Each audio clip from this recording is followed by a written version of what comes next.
welcome to my green couch. Well, I'm very happy to be here. So how did you make it into the first row? It was a combination of things, as always in life. In my case, my roots are in communications and marketing. I'm now working in HR as head of employer branding and social innovation for Siemens.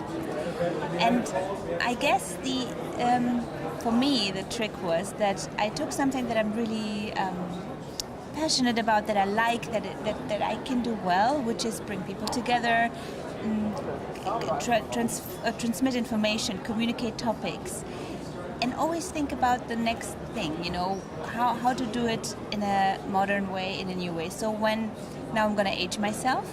So when the whole internet thing started, this was something that initially I was not so sure about. I was like, oh my gosh, I don't know what to do with this. But once I jumped over this,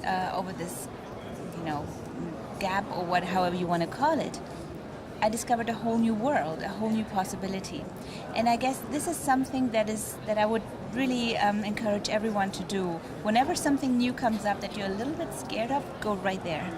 Try it out, work with it, and try to find the connection to your theme, to your topic, to your job. This way you constantly learn and evolve and bring new competencies in. And over time, that's how you build experience, that's how you can pass it on in your teams. And that's, for me, a strategy that worked quite well. Sounds like it. So what do you think was the biggest hurdle? In what sense? In becoming to the first row. So obstacles. I'm not sure if this is a female-only thing, but I observe it often in women, that there's, on the one hand, you have the theme, the topic that you want to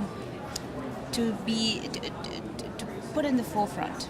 You want to run a project. You want to write an article, whatever it is, or you want to develop a new product, whichever field you are, and then you put that in the forefront. And oftentimes I observe that women then leave it there. But there's another side to the story. It's like, this is the amazing product, and this is how we got there. And you have to tell both sides. And by telling how you got there, of course you're going to explain a lot what your contribution is. So this is something that I think is the biggest hurdle because it looks a little bit like, touching yourself on the shoulder and being a little bit arrogant. But I think it's an important and also very interesting part of the story that I'm interested in for other people. So why shouldn't they be interested in for me? Yeah. Okay. So here we are at dmexco, obviously. And as much as I know, the organizers did a really great job. They have like 37% women, female experts on stage, which is, I think it's one thing.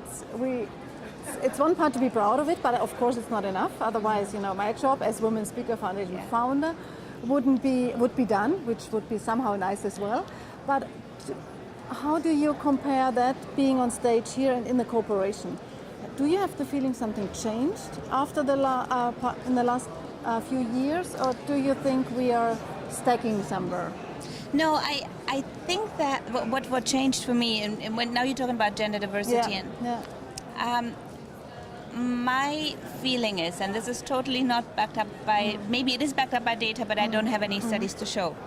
I have the feeling that more and more, especially young women, have another sense of helping each other out. And so what I observe is that now women are at positions to make, for example, a program of dmexco or of other conferences, and they consciously seek. They say, no, we need to find more women, or we need to find more people of color, or other dimensions of diversity. There is this real understanding, and it became very conscious that something is lacking. And the beautiful thing is that men too.